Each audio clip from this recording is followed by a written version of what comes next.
Throughout the journey of life, we encounter struggles that prevent us from reaching our fullest potential. But this does not have to become our reality.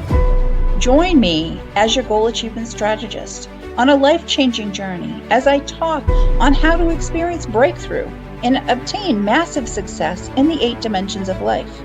Discover the power of living life purposely, joyfully, and gratefully with the Rise Above Show with Patricia Jo Grover. I can't wait to introduce you to today's guest.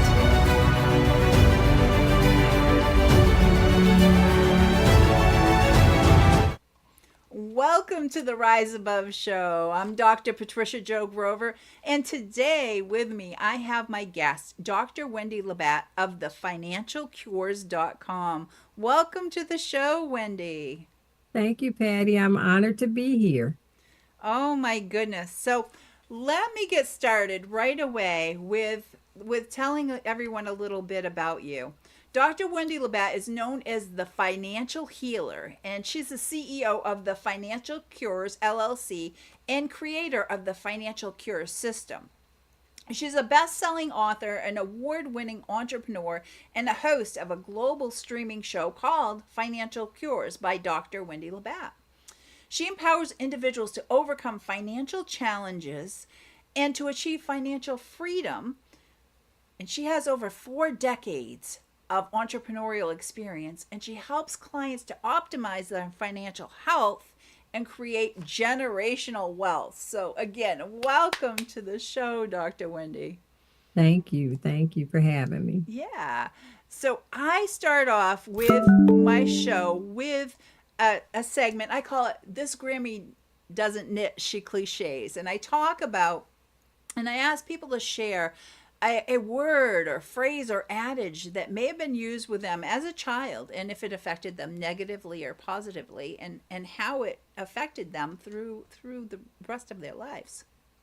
Well, my mom, there are 2 things she used to always say is that, no matter what you want to be the best at it. And, she said, even if you're the janitor in a building, be the best janitor there is, so that was a positive, and it still rings true today. No matter what I do, I don't look at anything negatively. I always look at the positive.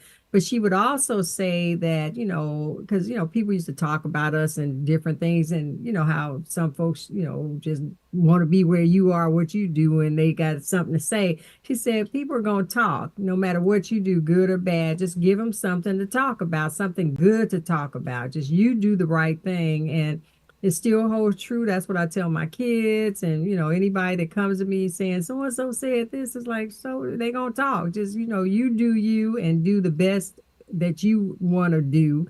And don't worry about what they say. So that's been a positive, and I still, still rings true today. Oh, so true. And you see the value of that, and so much wisdom, so much wisdom. Yeah, because my mom was a wise woman, and I said thank you for her influence, because it's helped me be successful and be wise and to be strong and not let what people think or say impact what I'm gonna do, because my race is mine and their race is theirs, and I'm not gonna try to interfere with theirs, and if they try to interfere with mine, I know how to go around. There you go. Oh my goodness. So Wendy, I have some questions for you. Okay. I want to know, how did you become the financial healer? Well, I did start out as the financial healer. Like you said, I've been an entrepreneur for over 4 decades. I can't believe it. I say decades instead of saying 40 years. It sounds a little younger. I guess I was just 2 when I started. But in 2014, when the government mandated that everybody have health insurance, I expanded my business to include insurance and financial services. So I bought all the products and services I was selling to my clients, because they were asking me, what do you have? Where's your money? And to, have a level of integrity, especially you're talking finance, I, had what I was selling them. I can tell them I personally can vouch for this program or that program. And then in 2017, I was diagnosed with a very aggressive form of cancer. And when I bought, and being transparent, when I bought all those products and service and used all those services, it wasn't from a personal financial planning strategy. It was from a business and marketing strategy. And when I found I had the aggressive form of breast cancer, it's like, okay, I'm gonna be aggressive because I'm kicking breast cancer's butt. And the fact that I had all that, that aggressive treatment meant 5 surgeries, all the PET scan, CAT scans, labs, and chemotherapy every 3 weeks for a year. And that chemotherapy, it had an effect on my mind, my body, and I'm still not 100% recovered, But one thing I could say about it is I saved a lot of money on hair and nail treatments and waxing and all that. That was one good thing. That's how I look at it. I try to look at the positive, even though my body and mind took a beating. But, it's just part of the process. And once I started seeing how much those, medical things cost, my bills were like almost $1.5 million. But thank God I practiced what I preach because my health insurance paid all of that. And all those supplemental coverages that I bought just as a business and marketing approach, to my business, they paid me multiple 6-figure tax-free shots in the arm that allowed me to focus on my recovery and not worry about money. Because if you can imagine going through that chemo and all the surgeries and then having all your, personal and business expenses coming at you, as well as these medical bills, I was able to, like I said, focus on my recovery because, that's a difficult situation if you're healthy. But, being in that situation, it worked out well because about 60% of people file bankruptcy because of medical bills, and 80% of them have health insurance, but it's not the right kind that will cover those kind of expenses. Oh my So as a goodness. result Yeah. of that, I'm like, okay, Lord, when I rang that last chemotherapy bell and I said, thank you, Jesus. I said, I'm happy, I'm healthy, I'm wealthy, I'm in my comfort zone, I am good. And he's like, okay, I didn't bring you through this journey better than you went in for you to be in your comfort zone and be good. You're going to go on a journey or really a crusade to empower other people to not let an illness or injury ruin them financially. You're going to empower them to take control of their finances, acquire the proper protection to prevent financial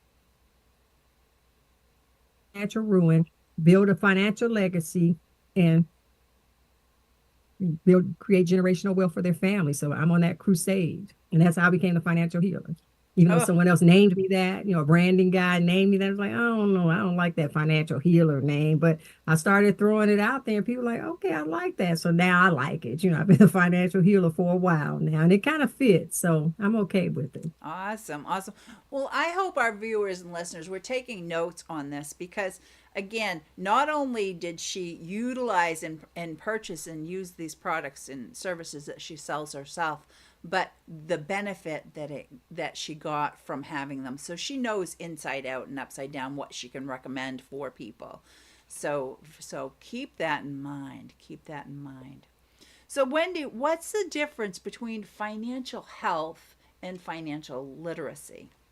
Well, I'm glad you asked that question because so many people confuse and conflate financial literacy and financial health.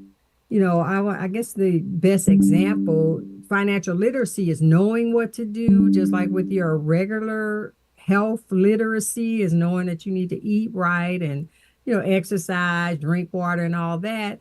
And financial literacy is knowing that, the basic principles that, you need to spend less of what you make, keep more of what you make.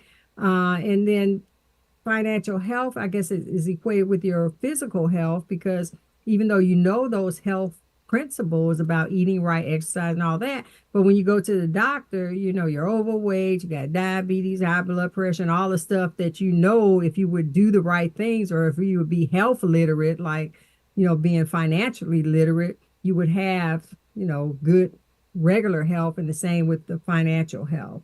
There are people that are financially literate but still have poor and even fatal financial health. You don't have to have a doctorate degree to, in finance to be financially healthy, but you do have to know some basics.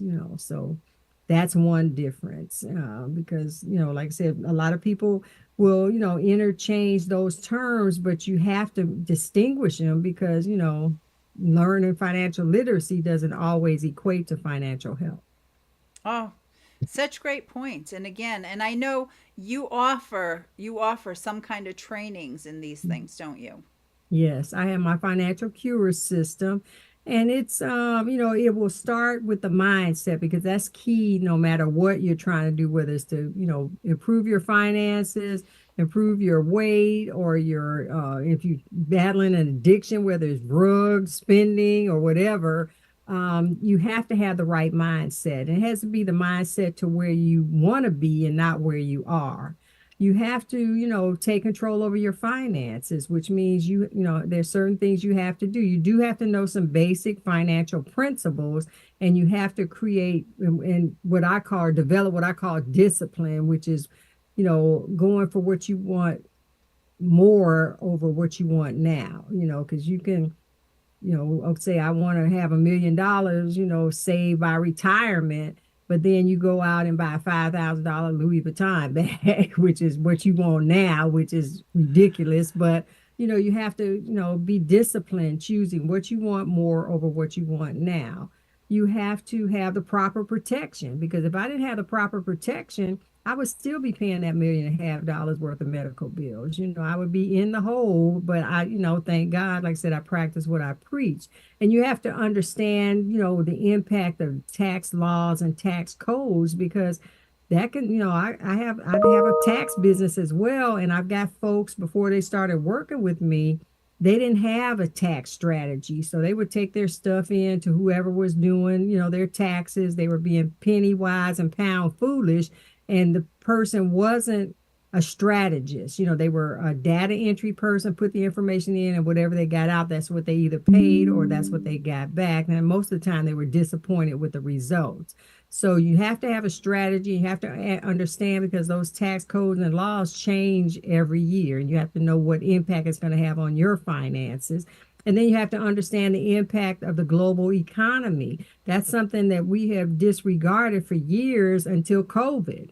Then people saw what was happening in China and, other places impacted us. They didn't understand that, with the gas prices and stuff, how the supply and demand impacts the prices. And it doesn't necessarily mean that they can't go down. It just means that the people that are in control are dictating the price. So you have to understand those things. But the key thing is you have to take action. You have to have a strategy and a plan, and you have to implement that plan. A lot of people want things, but they're not willing to do what it takes to get it. Okay. So like, the Bible says faith without works is dead. So you can have faith that, I want this, I want that, I know it's going to be provided, but you got to do what you're supposed to do to make it happen. So that's my whole big picture approach to things.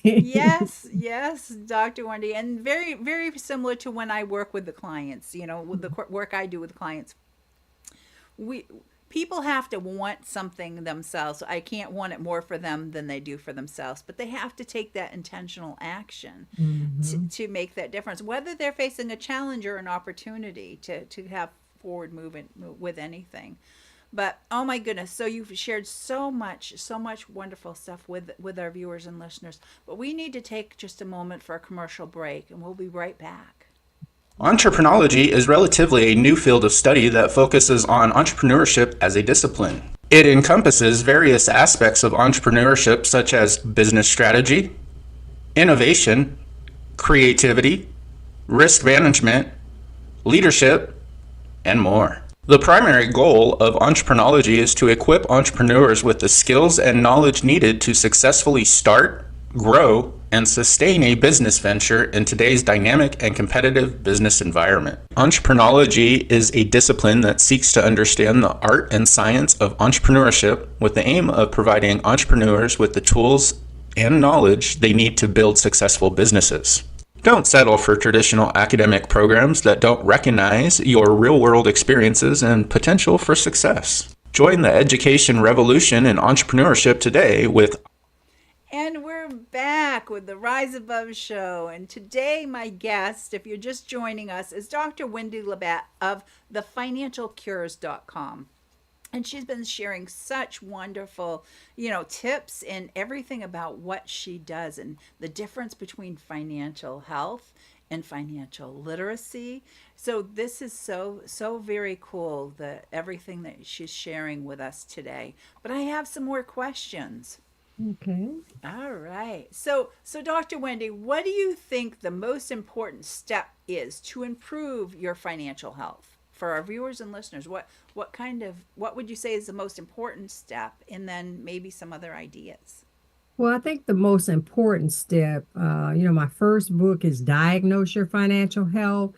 You have to know where you are. You have to have a realistic picture of what your finances are looking like. Just like when you go to the doctor, they have to have a realistic picture of what your health is so that they can, give you a prescription or a treatment that will get you to optimal financial health. So I kind of, equate the same kind of thing. So you have to know. A lot of people, think they know, but they don't put it on paper. And then when they really start digging, and not even digging, but just looking and putting it on paper, they're like, dang, I didn't realize I was in this kind of shape, either good or bad. And you have to, realize it, and you have to accept where you are. You have to have, that's the first starting point. And then once you decide or see where you are, then like I say, you got to kind of transform your thinking, because you can't do the same thing you've been doing if you want to get to another level. So, but you have to diagnose your financial health. You have to know where you are financially, with your debt, with your expenses, with your income. And it doesn't just mean your paycheck. It means all sources of revenue coming in. And you have to distinguish between your debt and your expenses, because expenses are going to come around every month, like your utility bills. You pay it off and you got a zero balance as soon as you pay it off, but 30 days later you got another balance. But with debt, it's a finite amount of time that you pay that, like a car note. You pay your car, if you got it financed for 36 months, once you make that 36th payment, then that debt is eliminated and those funds can be redirected to do something else with. And a lot of people don't even distinguish from the two. They just figure, okay, my paycheck will cover it, I'm okay. But you have to have a plan and strategy, but you have to know where you are, what you're realistic, and you have to accept it. Some people don't want to look at it, but you got to take a look, and it may not always be pretty, but it's not always ugly, so but you have to look at it. Yes. Oh, Dr. Wendy, so much of what you do with people with their finances, I do with people when we're trying to get them from where they're currently finding themselves to where they want to be, because I help people to do that. But it's so difficult. It's so difficult sometimes, and to be vulnerable with ourselves and honest with ourselves where we actually are. And that includes with our finances, doesn't it? Especially with your finances, because Mm. your finances will impact, like I said, there's a lot of emphasis on physical health and mental health and even social health since the pandemic, but there's little focus on financial health. And your financial health will impact your physical, mental, and social health. So you got to kind of look at all of it, but you got to be real no matter what kind of health you're looking at. Because if you don't look at it realistically, and I tell my clients, you have to be real with yourself and you have to be real with me, because if you're not, then we can't really do anything to improve it. Don't try to front or have this facade. I mean, you can have the facade all you want, but if you're working with me, break down the facade, because I've been there, done that. And the reason I'm doing this, because I know firsthand how to make these things work, how to get out of the hole. Like I said, I've been bankrupt, foreclosed, repo. I've been all through all that, because so I know firsthand how to get out of those situations, and I'm transparent. I mean, I'm not nothing to be ashamed of. And that's why I tell my clients, it's nothing to be ashamed of. It's just an experience that gives you more expertise about how to get out of it and how to, handle it. So, it's just, kind of a badge of honor in some points. It's not that you want to, put all your business out there, but you can't be ashamed of it, because you'll be surprised at how many people have been in the same boat that you are in, and some of them that are still there with you. So, don't be ashamed. Well, thank you for sharing that. And I hope the viewers and listeners are really absorbing this, because again, the possibility of, just because where you're finding yourself now does not mean you have to stay there with your financial health. So, and I strongly do recommend reaching out to Dr. Wendy. So let me go on. So, Dr. Wendy, what other steps are there required to optimize your financial health? You know, Well, some things are popping into my mind, but go ahead and share, and then I'll ask you some other questions. okay. Well, like I said, the first thing, transforming your thinking. Once you've looked at that where you are, you have to, like I said, transform your thinking to where you want to be. Not from where you are, but to where you want to be. And that way you can develop a strategy to get you there. But you can't have the same level of thinking where you are and think you're going to get to where you want to be. You have to, like what they say, insanity is doing the same thing, expecting different results. So we don't want to be insane. We're trying to get out of that kind of thing. And then two, I teach people, I have all my clients do what I call a spending challenge, and that's a gift that I give people just for 7 days. And what that does is it does two things, helps you find the money to pay for things you think you can afford, and it helps you develop discipline.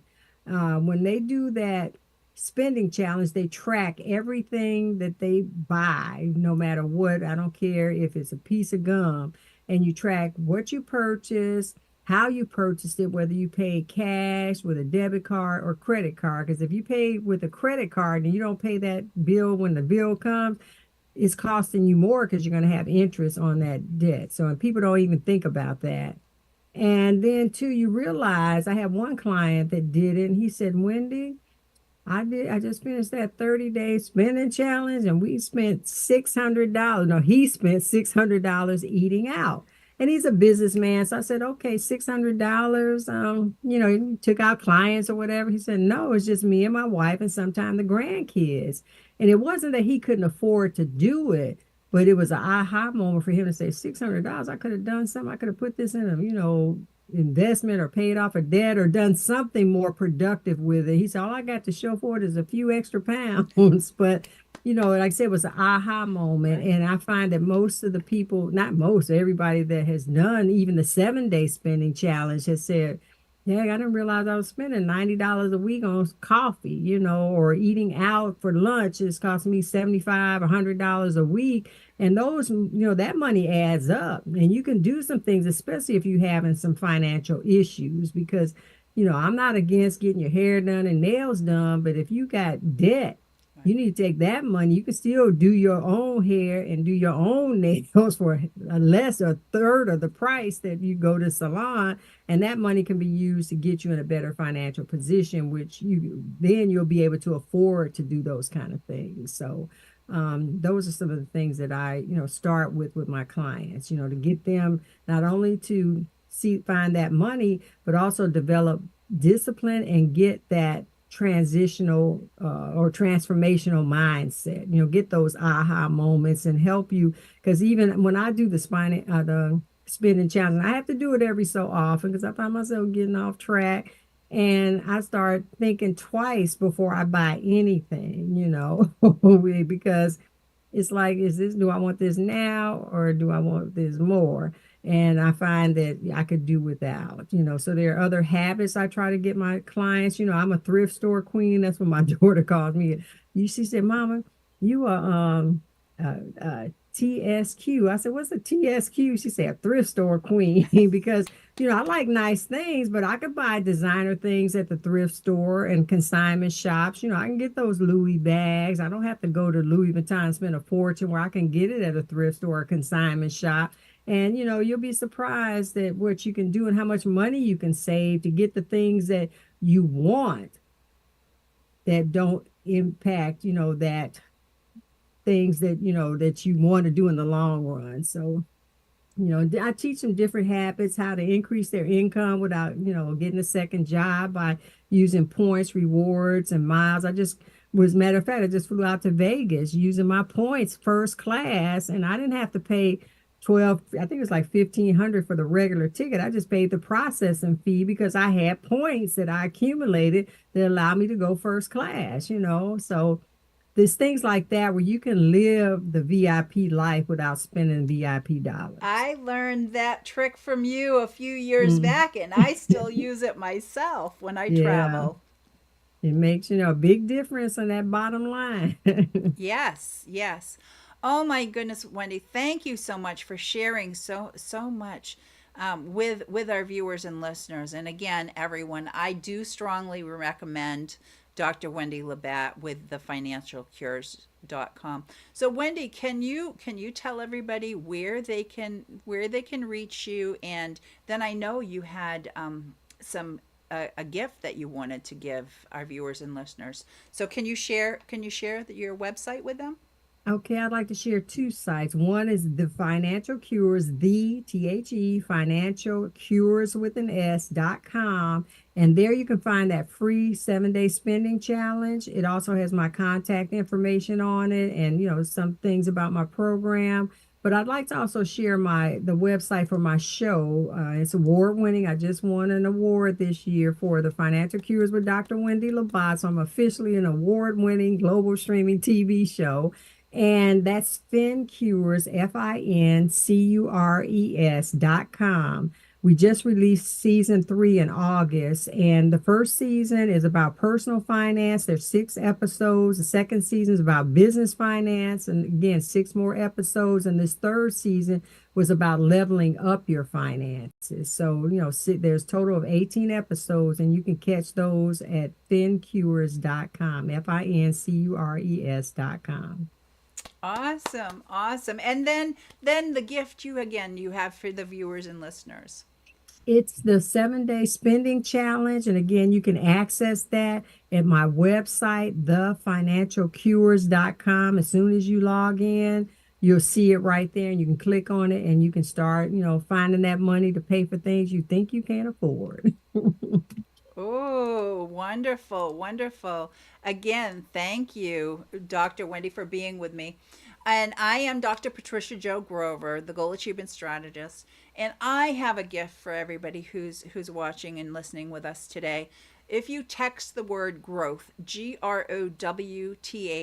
to 26786, or if you're outside the continental US and you would just text the same growth to 1-866-926-4020, within 24 hours you'll start having journaling prompts get texted to you, and they're introspective questions, so you get to know yourself better. And it's a great habit to start getting into, to learn to journal. So I have a little outro video for you. And again, thank you for being with me, Wendy. Thank you for having me. I'm so glad you joined us for today's episode of the Rise Above Show. Life really isn't a problem to be solved, as it is a mystery to be lived. And we need to learn to live it to its fullest potential, living outside the box, not putting ourselves in that box or allowing other people to put us in there and keep us in there. There is no such thing as a box. Find out more at patriciajogrover.com. And I have a gift for you. If you text the word growth, GROWTH, to 26786, and if you're outside the continental US, text to 1-866-926-4020. Until next time, rise above the challenges that life bring your way and have a great day.